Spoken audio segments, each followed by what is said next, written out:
Pierre Justeau est un amateur de Tintin très particulier. Cet expatrié français qui vit à Pékin est l'un des plus grands collectionneurs de versions étrangères des bandes dessinées du célèbre reporter.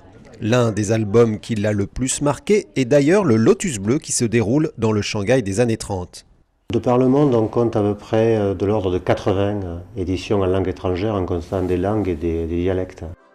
Ce tintanophile distingué a mis ses connaissances au service de Wang Pingdong, le traducteur de la toute nouvelle édition de Tintin en mandarin. Cela lui a pris 3 ans pour traduire 22 albums de Tintin et de Milou, Tintin et Milou en chinois, car les fameux jurons du capitaine Haddock n'ont pas été simples à traduire.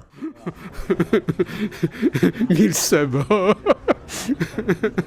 tonner de bras, c'est ce qui revient de plus. Alors ça m'impressionne, c'est tout. En Chine, les albums de Tintin ont dû faire face à d'innombrables copies, à des traductions hautement fantaisistes et même à des albums inventés de toutes pièces. Cette année, pour la première fois, le Belge Casterman et les éditions de la jeunesse de Chine ont réalisé la traduction la plus fidèle possible à partir de l'original et non de la version anglaise.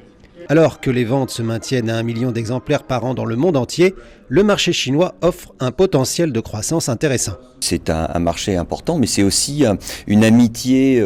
Dans l'œuvre d'Hergé, on voit avec le personnage de Chang, le Lotus Bleu, le Tibet, qu'il y a toujours eu cette histoire d'amour spécifique entre Hergé et la Chine. Donc il y a à la fois une dimension, bien entendu, commerciale, mais il y a aussi une dimension affective par rapport au travail d'Hergé. Pour la nouvelle édition, le tirage total est de 880 000 exemplaires. Une nouvelle aventure pour le reporter du Petit 20e qui reste, malgré ses nombreux voyages, surtout connu dans les pays francophones.